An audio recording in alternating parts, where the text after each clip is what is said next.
Hey, it's me, Nikki the homemaker. Welcome to my channel. Today we're going to be doing a cheer bake sale fundraiser. I'm going to do the two most requested cakes we always get, which is upside down pineapple cake and big red cake. I'm going to show a few different techniques on how to do the upside down pineapple cake as well. I hope you guys enjoy this, and I hope it helps you in whatever fundraiser it is that you're doing. I am happy to say that we raised a nice amount of money for my daughter's cheerleading. So guys, have a blessed one, and I hope you enjoy this video. We're going to be using yellow cake for both cake recipes. So first things first, you got to get the cake mix going, follow the instructions on the back of it. So while this is getting ready for the oven at 350 degrees, we're going to get two things going, the pudding and the hot water for the jello. First things first, we're going to make the pudding, and once we're done with the pudding, you're going to put it in a container and put it in the refrigerator once it's done. And while you do that, you're also going to have a pot of hot water, enough to where it's going to make 2 to 3 cups, and it's going to be boiling until the cake is ready. When the cake is ready, we're going to let it sit and cool down for about 30 minutes. Once it's cooled down, you want to poke holes in it. After you have the holes in there, you're going to get your vanilla pudding and the container of Cool Whip, and you're going to do the flipping motion. Not stir, but flip it over and over. Now it's time for the jello. There's your boiling water, and I'm going to put whatever the box recommends it, stir it around, and start putting it in the cake. I think I did about 2 cups on each. After we're done putting the 2 cups of jello on each cake, right after that you're going to get that nice cold Big Red and start pouring it on the cake immediately.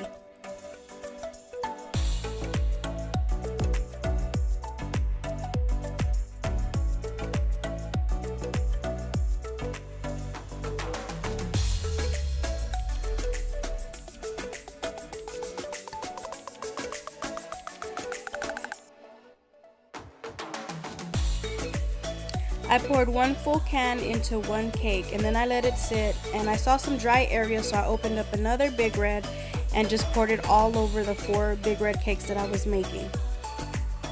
Once we've let it sit again for a little bit, then I get the topping of the Cool Whip and the pudding, and then I just spread it all over.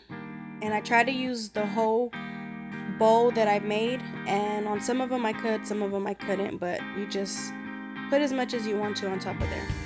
And then it's just time to put the lid on.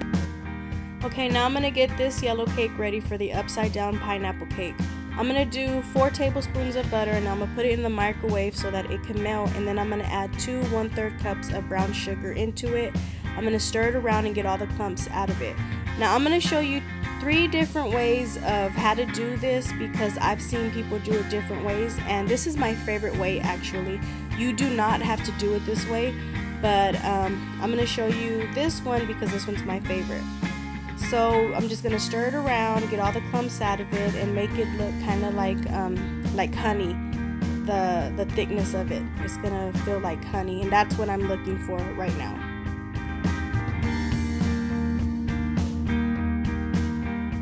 Once I get it to where I'm looking for, it's time to use some of that pineapple juice, and I'm going to pour it in the cake. The cake calls for 1 cup of water. You can do half a cup of water and then half a cup of pineapple juice, but it depends on you. Pouring the liquidy brown sugar into the pans, just enough so that it's going to spread. That's how much I pour in there, and then I just get like a brush, and then I'm just gonna rub it all over, place the pineapples on top. Now you can do the brown sugar on the pan first and then put the pineapples and cherries, or you can do the pineapples and cherries like right here, and then I poured the brown sugar on top of them. I'll get the brush and spread the brown sugar all over evenly, or as evenly as I can get it. So the brown sugar could even go on the pan first, or it can go on top of the pineapple and cherry before adding the cake mix on top of it.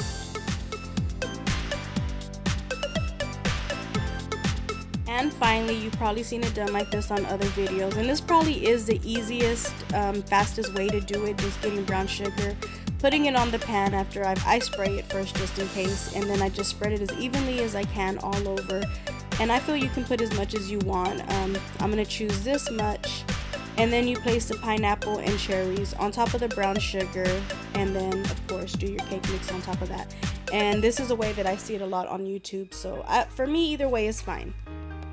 Okay, once the cake is ready, you gotta let it sit and cool down for a bit. So what I'm doing here is I'm wrapping foil paper over the pan, folding in the end so that when I flip it, just like that, nothing comes out or slides out. And then I just pick it up, put it into the pan. You can cut off the excess foil that you see on the sides, or you can tuck it in. I'm just gonna tuck it in real quick. And I do that to all 3 of them. As you can see, I made these 3 different ways and they all came out looking really, really nice. So like I said, it just depends on you how you want to do it. So that's it. These are the 2 different cakes that we made, and we sold quite a bit. We reached our goal. Actually, we went over our goal, so that's pretty exciting. This is a picture that I received on Facebook of the big red cake that one of the customers bought. Looks really, really good. Great compliments, you guys. Don't forget to subscribe to my channel for weekly videos. And